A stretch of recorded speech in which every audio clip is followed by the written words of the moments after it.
والسلام على سيد الأنبياء والمرسلين وعلى آله وأصحابه الطيبين الطاهرين أما بعد وأعوذ بالله من الشيطان الرجيم بسم الله الرحمن الرحيم يا أيها الذين آمنوا اتقوا الله وابتغوا إليه الوسيلة صدق الله العظيم غوث اعظم بمنی بے سرو ساما مددی قبلہ دین مددی کعبہ ایمان مددی انتظار کرم تست منی عینی را اے خدا جو خدا بینو خدا دا مددی بگردہ بے بلا افتادہ کشتی ضعیفانو شکستہ رات کشتی بحق کی خواجہ عثمان ہارون مدد کن یا معین الدین چشتی مدد کن یا معین الدین چشتی مدد کن یا معین الدین چشتی منبر پر بنا افروز ذوی الاحترام ذوی الاحتشام باصفا علماء کرام حاضرین محفل عزت ماں پردہ نشین ماؤں اور بہنوں السلام علیکم ورحمۃ اللہ وبرکاتہ۔ انتہائی احترام و عقیدت کے ساتھ اپنے اور ساری کائنات کے مرکز عقیدت انیس بے کساں چارہ ساز درد مندہ ہم غریبوں کے غمگسار ہم فقیروں کی ثروت شہریار ارم تاجدار حرم نوبہار شفاعت شب اسرا کی دولہا نوشہ بزم جنت دانائے سبل مولائے کل ختم الرسل خسرو خوباں سیاح لامکا وجہ کل فکا درد اللہ المکنون سر اللہ المخزون عالم ما کانا وما یکون آب و گل انبیاء جانو دل اصفیاء مطلع ہر سعادت مقطع ہر سیادت خلاصہ کائنات فخر موجودات حضور احمد مجتبی محمد مصطفیٰ ارواحنا فدا صلی اللہ تعالی علیہ وآلہ وصحبہ وبارک وسلم کی بارگاہ بے کس پناہ میں جس طریقے سے پڑھاؤں بلند آواز سے میرے ساتھ مل کر پڑھیں الصلاۃ والسلام علیک یا رسول اللہ الصلاۃ والسلام علیک یا نبی اللہ الصلاۃ والسلام علیک یا حبیب اللہ وعلی آلک واصحابک یا نور اللہ صلی اللہ تعالی علیہ وسلم۔ تو ہے وہ غوث کہ ہر غوث ہے شیدا تیرا، تو ہے وہ غوث کہ ہر غوث ہے شیدا تیرا، تو ہے وہ غیث کہ ہر غیث ہے پیاسا تیرا، راج کس شہر پہ کرتے نہیں تیرے خدام، راج کس شہر پہ کرتے نہیں تیرے خدام، باج کس نہر سے لیتا نہیں دریا تیرا، نہر سے لیتا نہیں دریا تیرا، اور تو گھٹائے سے کسی کے نہ گھٹا ہے نہ گھٹے، جب بڑھائے تجھے اللہ تعالی تیرا، وَرَفَعْنَا لَكَ ذِكْرَكَ ہے سایہ تجھ پر، ذکر اونچا ہے تیرا بول ہے بالا تیرا، اور نبوی ذل علوی برج بطولی منزل، نبوی ذل علوی برج بطولی منزل، حسنی چاند حسینی ہے اجالا تیرا، حسنی چاند حسینی ہے اجالا تیرا، اور نبوی میہ علوی فصل بطولی گلشن، نبوی میہ علوی فصل بطولی گلشن، حسنی پھول حسینی ہے مہکنا تیرا، حسنی پھول حسینی ہے مہکنا تیرا، اور کیوں نہ قاسم ہو کہ تو ابن ابو القاسم ہے، کیوں نہ قاسم ہو کہ تو ابن ابو القاسم ہے، کیوں نہ قادر ہو کہ مختار ہے بابا تیرا، اور تو حسینی حسنی کیوں نہ محی الدین ہو تو حسینی حسنی کیوں نہ محی الدین ہو، اے خضر مجمع بحرین ہے چشمہ تیرا، اور سکر کے جوش میں جو ہیں وہ تجھے کیا جانے، سکر کے جوش میں جو ہیں وہ تجھے کیا جانے، خضر کے ہوش سے پوچھے کوئی رتبہ تیرا، خضر کے ہوش سے پوچھے کوئی رتبہ تیرا، اور مجھ کو رسوا بھی اگر کوئی کرے گا تو یوں ہی، مجھ کو رسوا بھی اگر کوئی کہے گا تو یوں ہی، ہاں وہی نام و رضا بند ہے رسوا تیرا، ہاں وہی نام و رضا بند ہے رسوا تیرا، اور ہے رضا یوں نہ بلک تو نہیں جیت تو نہ ہو، ہے رضا یوں نہ بلک تو نہیں جیت تو نہ ہو، جید سید ہر دیر ہے مولا تیرا۔ آج کی یہ محفل فیضان اولیاء کانفرنس کے حوالے سے انعقاد پذیر ہے، اور مجھے حکم دیا گیا ہے کہ اولیاء کرام کے بارے میں کچھ باتیں پیش کرنے کی سعادت حاصل کروں، اور پہلی مرتبہ میں آپ کے اس علاقے میں حاضر ہوا ہوں، اور مجھے نہیں پتا ہے کہ آپ لوگ کس طرح کی گفتگو سننا پسند کرتے ہیں، لیکن بہرحال جو بھی ٹوٹے پھوٹے جملے اللہ کی توفیق سے میرے دل پر گزریں گے میں آپ کی خدمت میں پیش کرنے کی سعادت حاصل کروں گا۔ میں نے اسی مناسبت سے قرآن مقدس کی آیہ کریمہ کی تلاوت کرنے کا شرف حاصل کیا، جس میں اللہ تبارک و تعالیٰ نے ہمیں شخصیات کی طرف رجوع کرنے کا حکم دیا ہے۔ اللہ تعالیٰ قرآن مقدس میں ارشاد فرماتا ہے، یا ایھا الذین آمنوا اتقوا اللہ وابتغوا الیہ الوسیلہ، اے ایمان والو اللہ سے ڈرو اور اللہ تک پہنچنے کے لیے وسیلہ ڈھونڈو، وسیلہ تلاش کرو۔ یہ آیہ کریمہ کا ترجمہ نہیں بلکہ اس کی ترجمانی ہے جو میں نے آپ کے سامنے پیش کیا۔ اے ایمان والو اللہ سے ڈرو اور اللہ تک پہنچنے کے لیے، اس کے قرب کے لیے وسیلہ تلاش کرو۔ اللہ تک پہنچنے کے لیے وسیلہ کیا ہے؟ اس کی دو تفسیریں اہل سنت و جماعت کے اندر بیان کی جاتی ہے۔ ویسے تو قرآن کی ایک ایک آیت کی ظاہری 70 ہزار تفاسیر ہے، لیکن ہمارے بزرگوں نے عام طور پر اس کے دو معنی بہت کثرت کے ساتھ بیان فرمائے ہیں۔ ایک تو یہ ہے کہ اللہ تک پہنچنے کے لیے جو وسیلہ ہے وہ عبادات ہیں، نماز، روزہ، حج، زکوٰۃ، صدقات، خیرات، اچھے اخلاق، یعنی جسے ہم اعمال کہتے ہیں، اعمال حسنہ، یہ سب اللہ تک پہنچنے کا وسیلہ ہے جسے ہم مانتے ہیں، اور ہمارے سوا وہ طبقہ بھی مانتا ہے جو 1857 کے بعد انگریزوں کی ایما پر ہندوستان کے اندر پیدا کیا گیا۔ وہ نوزائیدہ جماعت کے لوگ بھی اس بات پر متفق ہیں ہمارے ساتھ کہ اعمال اللہ تک پہنچنے کا وسیلہ ہے، لیکن دوسری تفسیر میں وہ ہم سے الگ ہو جاتے ہیں، علیحدہ ہو جاتے ہیں، اس لیے کہ ہم عمل کو بھی اللہ تک پہنچنے کا وسیلہ مانتے ہیں، اور ساتھ ہی ساتھ جو نیک شخصیات ہیں، جو نیک حضرات ہیں، جنہیں ہم اہل اللہ کہتے ہیں، اللہ کے برگزیدہ بندے کہتے ہیں، تو وہ بھی ہمارا وسیلہ ہے اللہ تک پہنچنے کا، وہ اللہ تک پہنچنے کا وہ بھی وسیلہ ہے۔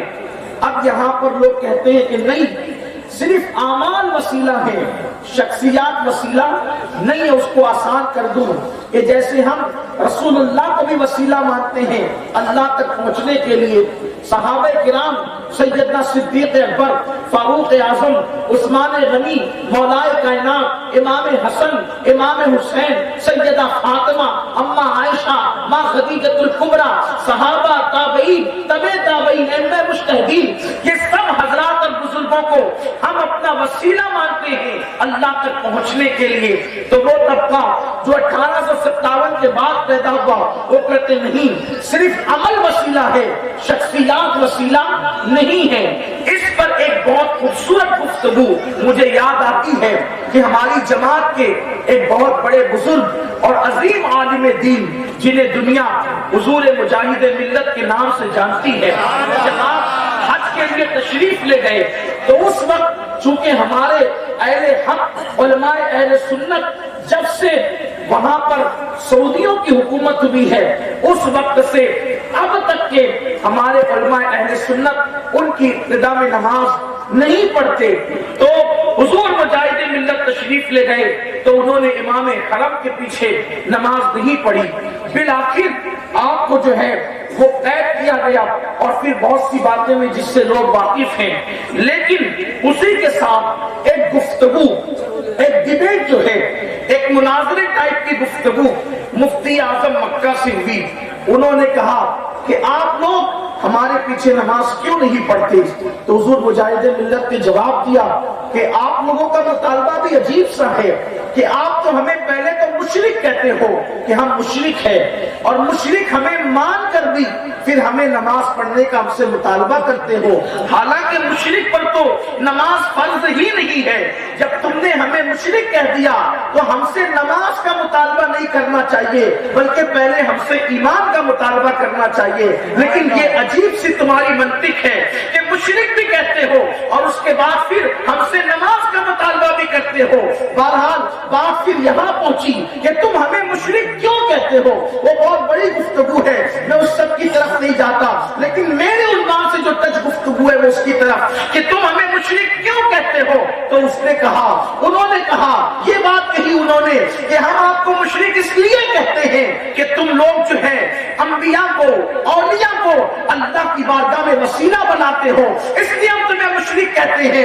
حضور مجاہد ملت نے فرمایا، اچھا ہم انبیاء اولیاء کو وسیلہ بنائیں تو مشرک ہو جائیں، تو آپ کے نزدیک اس کی تفسیر کیا ہے؟ تو انہوں نے کہا کہ ہمارے نزدیک یہ ہے جو آپ کے نزدیک بھی ہے کہ عمل اللہ کی بارگاہ میں وسیلہ ہے، اور ہم لوگ پھر یہاں پر آپ سے اختلاف کر بیٹھتے ہیں کہ شخصیات وسیلہ نہیں۔ حضور مجاہد ملت کو موقع ملا اپنی گفتگو رکھنے کا، اس لیے کہ بات وہی ہے جو سلیقے سے رکھی جائے۔ حضور مجاہد ملت نے فرمایا ٹھیک ہے، ہم دونوں قول مانتے ہیں، عمل بھی وسیلہ، شخصیات بھی وسیلہ، لیکن تم ایک ہی قول مانتے ہو کہ عمل وسیلہ ہے، شخصیات وسیلہ نہیں۔ تو ایک جواب دے مفتی صاحب، ابھی ظہر کی نماز آپ نے بھی پڑھی ہے، میں نے بھی پڑھی ہے، آپ مجھے بتائیں ہم نے دونوں نے حرم کی حدود میں ظہر کی نماز پڑھی، تو بتاؤ آپ کی نماز قبول ہوئی یا میری نماز قبول ہوئی؟ دونوں میں سے کس کی نماز قبول ہوئی؟ اس نے جواب دیا کہ میں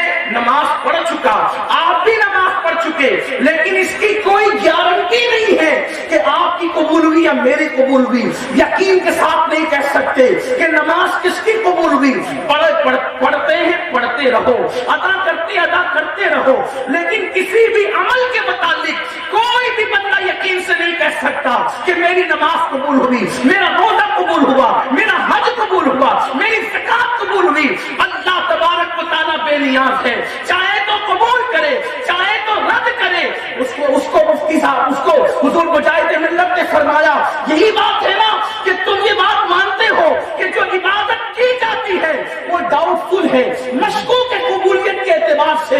اللہ اکبر۔ تو پھر حضور مجاہد ملت نے فرمایا، کیا رسول اللہ کی ذات بھی ڈاؤٹ فل ہے؟ کیا رسول پاک کی ذات بھی ڈاؤٹ فل ہے؟ حضور مقبول ہے کہ نہیں ہے؟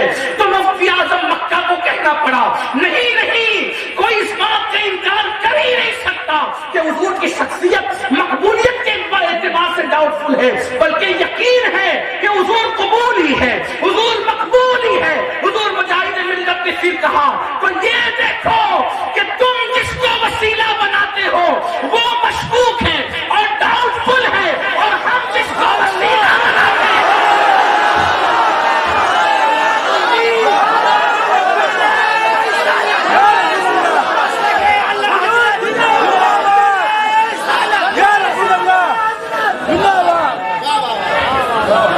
آپ جس کو وسیلہ مانتے ہو وہ ڈاؤٹ فل ہے، اور ہم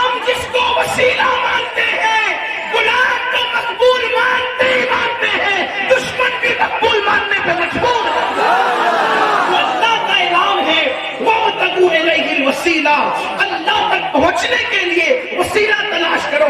اب وسیلہ ڈھونڈنے نکلو جس کا وسیلہ جتنا پاورفل ہوگا, جس کا وسیلہ جتنا مضبوط ہوگا, اللہ تک اس کی رسائی اتنی جلدی ہو جائے گی. اب اپنا وسیلہ دیکھو تو نبیوں میں نبیوں کا امام سید الانبیاء ہے. اپنا وسیلہ دیکھو تو کبھی صدیق اکبر, کبھی فاروق اعظم, کبھی عثمان غنی, کبھی مولا کائنات, کبھی سعد, کبھی سعید, کبھی طلحہ, کبھی زبیر, کبھی ابو ہریرہ, کبھی ابو ذر غفاری, کبھی سیدہ فاطمہ, کبھی سیدہ زینب, کبھی ماں خدیجہ الکبریٰ, کبھی ماں عائشہ صدیقہ. اور کائنات ولایت میں ہم جن کو وسیلہ مانتے ہیں, کبھی اجمیر کے غریب نواز ہے, کبھی دلی کے محبوب الہی ہے, کبھی مہرونی کے قطب الدین بختیار کاکی ہے, کبھی مخدوم اشرف جاکر سمنانی ہے, کبھی شاہ برکت اللہ عشقی پیمی ہے, کبھی حافظ ملت ہے, کبھی مجاہد ملت ہے, کبھی امام احمد رضا ہے, کبھی مفتی اعظم ہے, کبھی محدث اعظم ہے, کبھی سید احمد کبیر رفاعی ہے. بڑے بڑے وسیلے, کبھی سید بدیع الدین زندہ شاہ مدار ہے. کتنی بڑی بڑی ہستیاں ہمارا وسیلہ, لیکن اللہ اللہ جس کا بھی دامن پکڑو اللہ کا قرب نصیب ہو جائے. لیکن کائنات ولایت کے اندر ایک سے ایک آفتاب و مہتاب ہے, ایک سے ایک شموس و اقمار ہے, لیکن اللہ اللہ ان کائنات ولایت کے اندر ایک ہستی ایسی ہے, ایک ذات ایسی ہے, اللہ اللہ جس کو اللہ تبارک و تعالیٰ نے قطب الاقطاب, غوث الاغواث, غیاث الکونین, غوث العالمین, شیخ عبد القادر جیلانی رضی اللہ عنہ وہ مقام عطا فرمایا کہ کائنات ولایت میں وہ مرتبہ کسی کو عطا نہیں. آپ نے کہا ولیوں کی شان بیان ہو, یقیناً اور بھی کوئی ذہن میں آئے گا تو میں بیان کروں گا, لیکن جب سردار کی زندگی پڑھ لی جائے, مقتدی کی زندگی بیان ہو جائے, تو مقتدیوں کا اندازہ خود بخود ہو جاتا ہے. جسے ہم غوث پاک کہتے ہیں, جن کا ماہ مبارک پچھلے مہینے ہی گزرا, چند دن ہوئے گزرا. کیا شان ہے غوث پاک کی. سرکار غوث پاک فرماتے ہیں, خود فرماتے ہیں کہ مجھے کسی پہ قیاس مت کرنا اور کسی کو مجھ پر قیاس مت کرنا. میں کسی کے برابر نہیں, کوئی میرے برابر نہیں. فرماتے تم نے سنا اللہ کا فرمان, انی عالم ما لا تعلمون, کہ جو میں جانتا ہوں وہ تم نہیں جانتے. تو فرمایا عبد القادر جیلانی اللہ کے رازوں میں سے ایک راز بن کر آیا ہے. عبد القادر وہ ہے جسے اللہ جانتا ہے اور کوئی نہیں جانتا.